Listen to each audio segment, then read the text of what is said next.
हादसे में निर्माणाधीन सोसाइटी की दीवार गिरी है और दीवार गिरने की वजह से 11 मजदूर मलबे में दब गए। उन 11 मजदूरों में 7 मजदूरों की मौत हो गई है। 4 मजदूर ऐसे हैं जो कि गंभीर रूप से घायल हैं और मृत मजदूरों में 6 मजदूर झारखंड के निवासी बताए जा रहे हैं। यह हादसा सोमवार रात का बताया जा रहा है।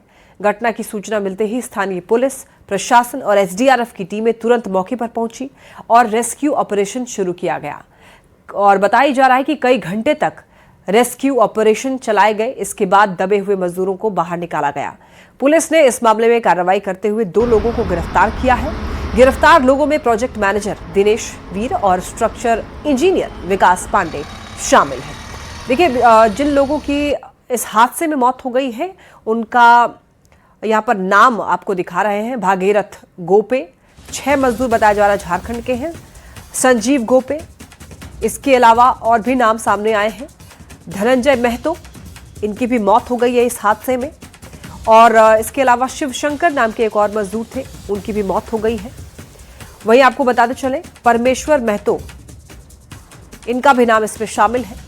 और मंगल महतो, ये वो 6 मजदूर जिन्होंने अपनी जान गंवा दी। बताया यह जा रहा है कि बहुत बड़ा हादसा हुआ है। एक निर्माणाधीन सोसाइटी की दीवार गिर जाने की वजह से एक बड़ा हादसा और इस हादसे में 11 लोगों की जान चली गई, जिन 11 लोग दब गए, जिसमें कि 7 लोगों की जान गई, माफ कीजिएगा। और उन 7 में से 6 झारखंड के रहने वाले थे। अब इनके परिवार में कोहराम मचा हुआ है। सोमवार का यह हादसा बताया जा रहा है और इसके बाद एक्शन लिया गया है। जिन लोगों की लापरवाही इसमें शामिल पाई गई है उनको गिरफ्तार किया गया है। फिलहाल खबर यह मिल रही है कि एक इंजीनियर को, स्ट्रक्चर इंजीनियर को गिरफ्तार किया गया है। एक प्रोजेक्ट मैनेजर को भी गिरफ्तार किया गया है। कल लेट इवनिंग आवर्स में गुरुग्राम पुलिस को एक इन्फॉर्मेशन मिली थी कि बिलासपुर पुलिस स्टेशन के एरिया में एक निजी कंपनी की कंस्ट्रक्शन साइट पर कुछ मिट्टी गिर गई है और उस मिट्टी में कुछ मजदूर गिर गए।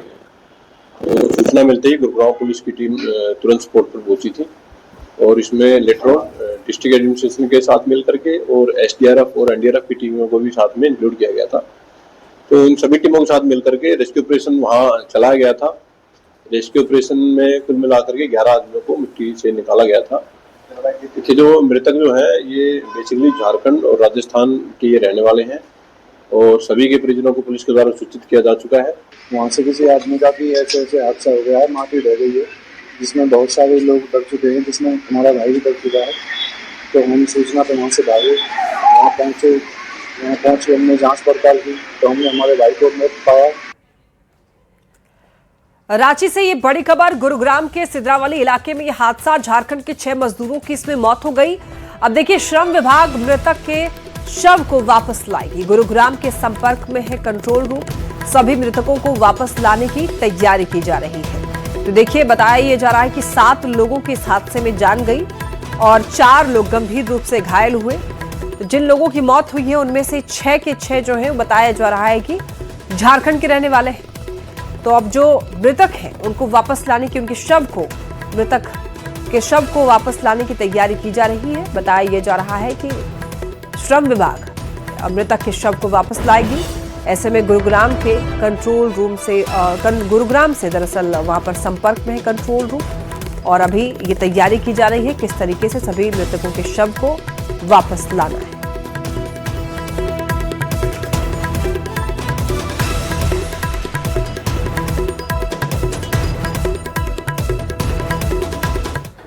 रांची से बड़ी खबर है। ईडी और रांची पुलिस का यह मामला है। देखिए, ईडी की याचिका पर हाईकोर्ट का फैसला। हाईकोर्ट का सीबीआई को जांच सौंपने का आदेश। देखिए, बताया जा रहा है कि ईडी कार्यालय की सुरक्षा के आदेश दिए गए हैं। सीआईएसएफ या बीएसएफ से सुरक्षा कराने का आदेश है। 15 जनवरी का यह मामला है जहां पर पेयजल विभाग के अनुबंध कर्मी ने शिकायत की थी और पुलिस ने की थी ईडी कार्यालय में जांच। ईडी पर मारपीट का आरोप लगाया गया था। पुलिस की कार्रवाई के खिलाफ ईडी हाईकोर्ट पहुंच गई थी। पेयजल विभाग में गड़बड़ी की जांच कर रही ईडी। तो आपको बताते चलें कि इस मामले में हाईकोर्ट का फैसला सामने आया है। सीबीआई को जांच सौंपने का आदेश दिया है हाईकोर्ट ने। ईडी कार्यालय की सुरक्षा के आदेश दिए गए हैं। सीआईएसएफ या बीएसएफ से सुरक्षा कराने का आदेश है। 15 जनवरी का ये मामला है जब पेयजल विभाग के अनुबंध कर्मी ने शिकायत की थी और पुलिस ने ईडी कार्यालय में जांच की, ईडी पर मारपीट का आरोप लगाया और बताया जा रहा है कि पुलिस की कार्रवाई के खिलाफ ईडी जो है हाईकोर्ट पहुंच गई। तो पुलिस और ईडी के बीच का ही ये विवाद है और ऐसे में ये बताया जा रहा है कि अब ये जो जांच है वो सीबीआई को सौंपने की बात की जा रही है। ये मामला हाईकोर्ट तक पहुंचा था, तो हाईकोर्ट ने इस मामले में अब फैसला दिया है। हाईकोर्ट की तरफ से ये कहना है कि ये मामला अब सीबीआई को सौंपा जाएगा। और ज्यादा जानकारी के लिए न्यूज 18 संवाददाता संजय सिन्हा हमारे साथ जुड़ रहे हैं। संजय, पुलिस और ईडी का जो विवाद है वो बढ़ता जा रहा है, हाईकोर्ट तक ये मामला पहुंचा। हाईकोर्ट में अब सीबीआई को जांच सौंपने की बात की जा रही है। संजय, पूरी जानकारी दीजिए। देखिए, इस मामले में झारखंड हाईकोर्ट ने एक बड़ा आदेश दिया है। इस आदेश के तहत जो ईडी की ओर से मांग की गई थी कि इस पूरे मामले की जांच सीबीआई को सौंपी जाए और हाईकोर्ट ने अपने आदेश में ईडी की इस जो मांग है उसको मान लिया है। और याद कीजिए कि जब पेयजल विभाग के जो अनुबंध कर्मी है संतोष कुमार, उन्होंने ईडी के अधिकारियों पर मारपीट का आरोप लगाया था पूछताछ के दौरान, जिसको लेकर जो है एयरपोर्ट थाने में प्राथमिकी दर्ज की गई थी। जिसके बाद रांची पुलिस पहुंची थी आपको ईडी कार्यालय, और जिसके बाद जो है कि झारखंड हाईकोर्ट पहुंची, तुरंत राहत के लिए ईडी के जो अधिकारी वो पहुंचे और झारखंड हाईकोर्ट ने रांची पुलिस की जांच पर तुरंत रोक लगा दी थी कि आप इस पर आगे जांच जब तक कोर्ट का आदेश नहीं वो नहीं कर सकते हैं। जिसके बाद ईडी की ओर से याचिका दाखिल हुई और ईडी ने साफ कहा कि इस मामले की जांच जो सीबीआई से कराई जाए और कोर्ट ने जो है पूरे मामले में ईडी का पक्ष सुनते हुए सीबीआई जांच का आदेश दे दिया। जाहिर है कि अब जो पूरे इस मामले की जब जांच होगी तो वास्तव में चूंकि अब ईडी कार्यालय के अंदर जो सीसीटीवी फुटेज जो कैमरे हैं और जो तमाम जो सबूत जो है साक्ष्य जो सौंपे गए हैं, रांची पुलिस का जो कुछ कहना, तमाम चीजों को अब जो ईडी दोनों ईडी की ओर से जो पक्ष है उसको सुना गया कोर्ट में। अब जब सीबीआई जांच होगी तो तमाम सत्य क्या है ये चीजें निकल कर सामने आएंगी। जी। और संजय, ईडी कार्यालय की सुरक्षा बढ़ाने के भी आदेश दिए गए हैं। सीआईएसएफ या बीएसएफ से सुरक्षा कराने के आदेश है। जी हाँ, ये झारखंड हाईकोर्ट का ये पुराना आदेश है कि वास्तव में जिस तरीके से रांची पुलिस की टीम ईडी कार्यालय में घुसी थी और ईडी के अधिकारियों ने इस पर अपनी सुरक्षा को लेकर आपत्ति जताई थी, तो कोर्ट का जो पूर्व का आदेश है, कोर्ट ने शुरुआत में जब जैसे ही जो सुनवाई हुई थी उसी समय कोर्ट ने अपने आदेश में कहा था कि क्या जो स्थानीय जो पुलिस है वो ईडी कार्यालय की सुरक्षा करने में सक्षम नहीं है। जिसके बाद बीएसएफ, सीआईएसएफ, चूंकि वर्तमान में देखते हैं जो भी केंद्रीय एजेंसियां हैं यहाँ पर, उसकी सुरक्षा की जिम्मेदारी आपको सीआईएसएफ के हवाले रहती है। तो उन्होंने कहा कि सीआईएसएफ या बीएसएफ किसी भी केंद्रीय एजेंसी से ईडी कार्यालय की जो है सुरक्षा कराई जाए।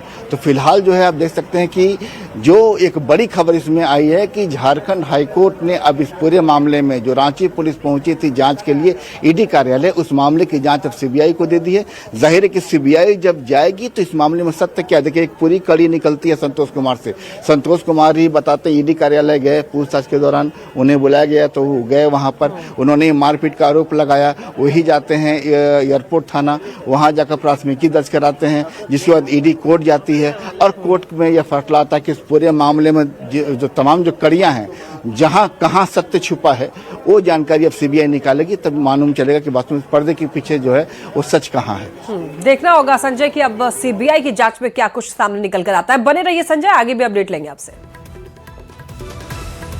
झारखंड विधानसभा का बजट सत्र जारी है और इस दौरान विपक्षी नेताओं ने सदन के बाहर प्रशासन के खिलाफ नारेबाजी की है। वहीं देखिए, हजारीबाग के विधायक प्रदीप प्रसाद विधानसभा परिसर में धरना पर बैठ गए।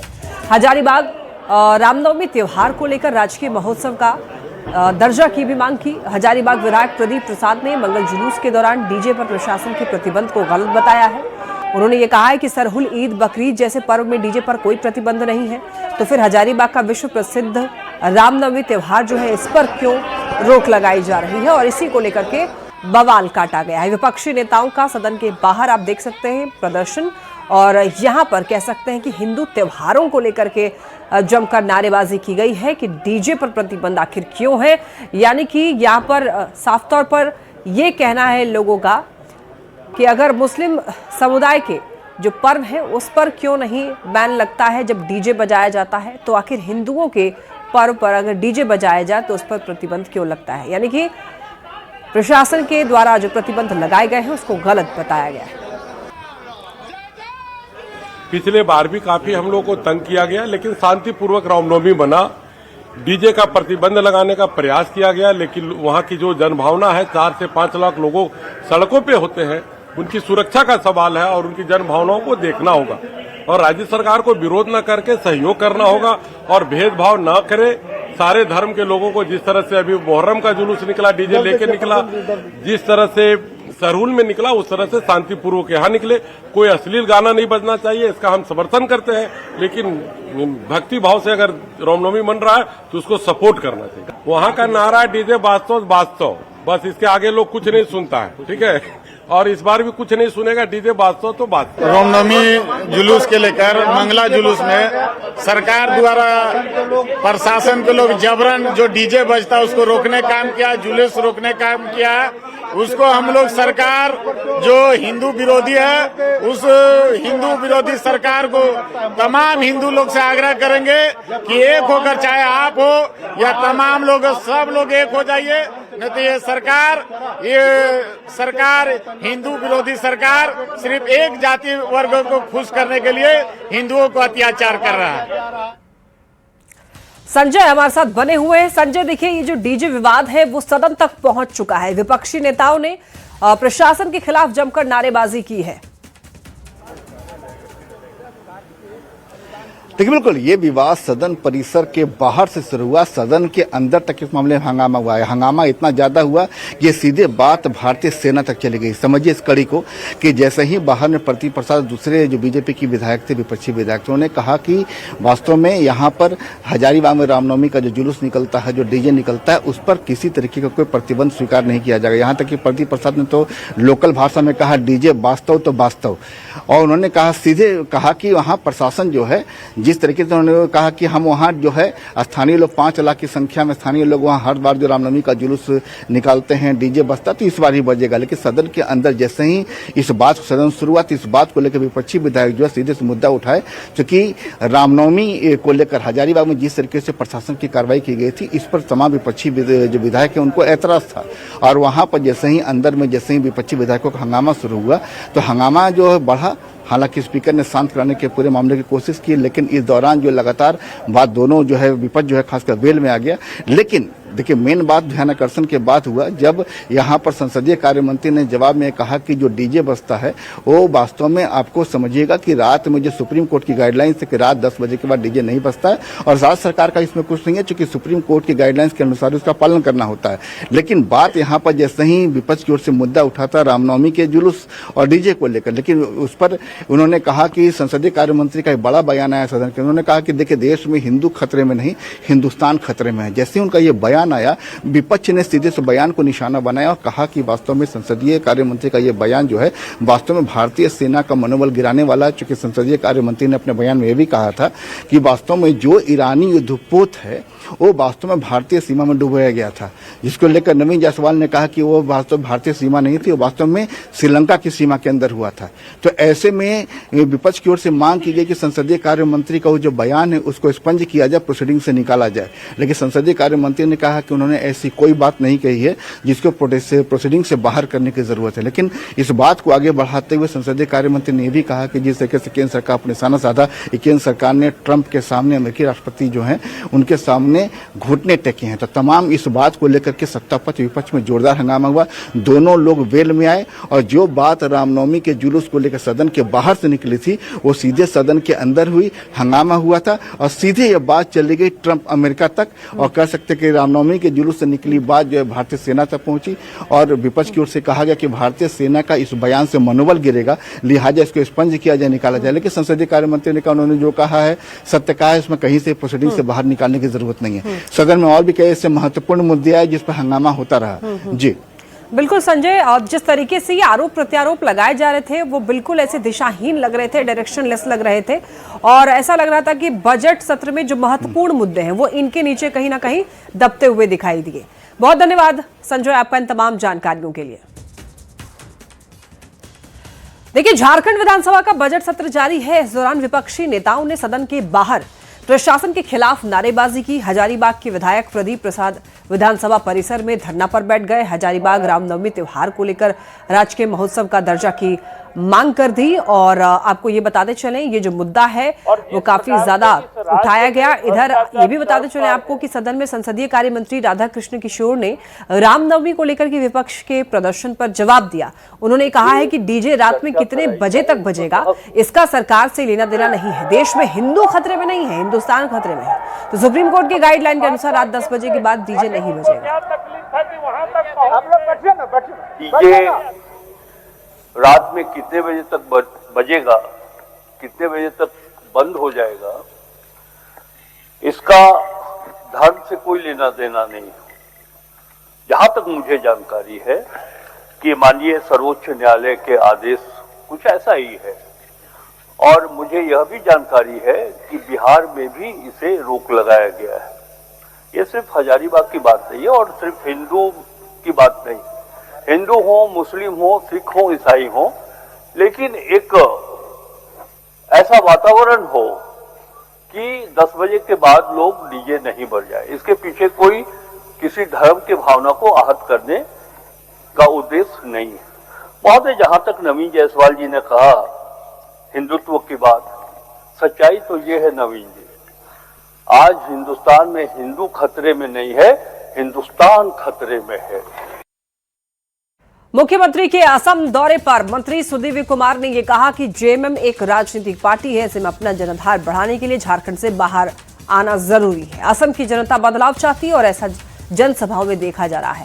साथ ही बीजेपी विधायक के रामनवमी में डीजे पर रोक के प्रदर्शन पर यह कहा है कि अदालत ने रोक लगाई है। बीजेपी को जब जब हिंदुत्व खतरे में लगा है तो ऐसा लगता है कि झारखंड में बीजेपी का जनाधार खिसक रहा है, इसलिए इस तरह की नारेबाजी करते हैं।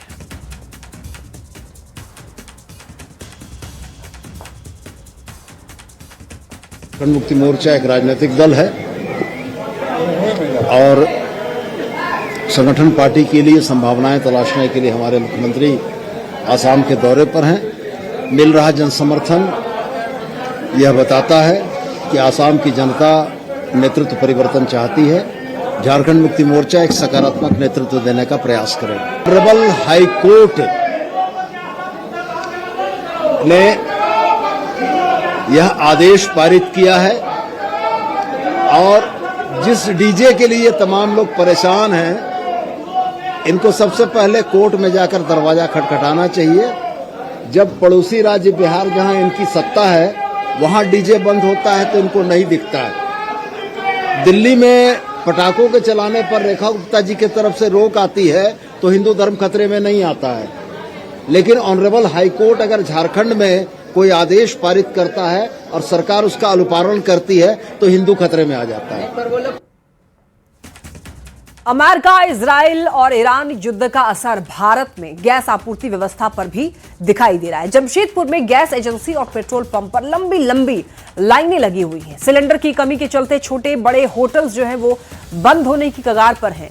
पहले जहां 1 महीने में 2 सिलेंडर मिलता था, अब 21 दिन के लिए ब्लॉक कर दिया गया है, यानी कि अब 1 महीने में मात्र 1 ही सिलेंडर मिलेगा जो बुकिंग के 10 दिन के बाद डिलीवर होगा।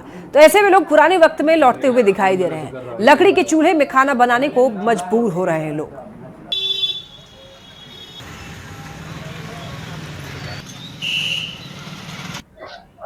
अमेरिका, इजराइल और ईरान के बीच युद्ध का असर जो है अब भारत में गैस एजेंसियों पे साफ तौर पर देखने को मिल रहा है। अभी मैं मौजूद हूँ जमशेदपुर के कदमा स्थित गोदाम में, जहां आप देख सकते हैं जो रोजाना गैस के सिलेंडरों का ट्रक जो है वो 2 से 3 सिलेंडर जो ट्रक भरकर आते थे वो अब 4-4 दिन 5-5 दिन में मात्र 1 ट्रक जो है सिलेंडर आ रहा है। वो प्राइवेट हो या घरेलू गैस हो, दोनों में ही काफ़ी परेशानी झेलनी पड़ रही है और ना के बराबर जो है सिलेंडर मिल रहा है। और कहीं ना कहीं एजेंसी द्वारा साफ तौर पर लोगों से भी अपील की जा रही है कि पैनिक ना हो। हालांकि जितने भी एजेंसी के बुकिंग सेंटर है वहां पर लोगों का तांता लग रहा है। लोगों का सिलेंडर खत्म होने से लोगों को काफ़ी परेशानी हो रही है। हमारा करीब 2 गाड़ी आती थी हर रोज, एक 10 चक्का जिसमें 525 का लोड रहता और दूसरी गाड़ी आती थी जो आपका 460 का गाड़ी।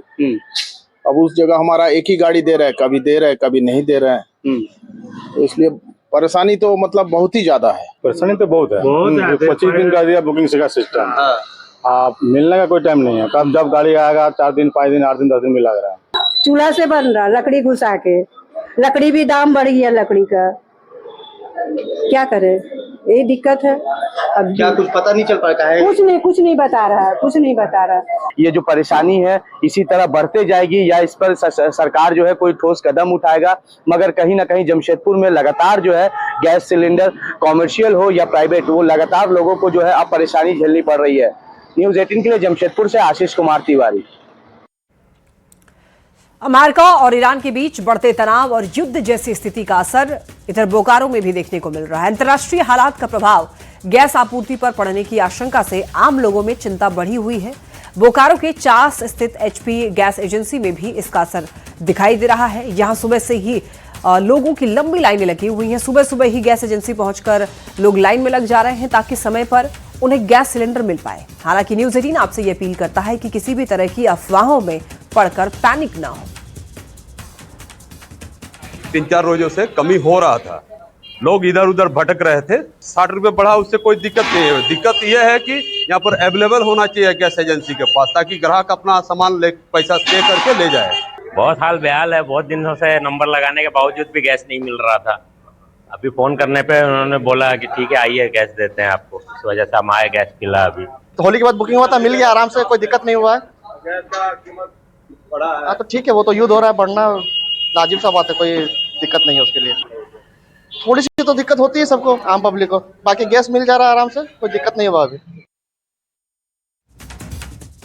महुआ माझी ने एलपीजी सिलेंडर की कमी पर यह कहा है कि लोगों में डर दिख रहा है। मैं रांची से आ रही हूं, वहां भी एलपीजी के लिए दरअसल लाइनें लगी हुई थी। पेट्रोल पंप में भी काफी ज्यादा भीड़ देखने को मिली।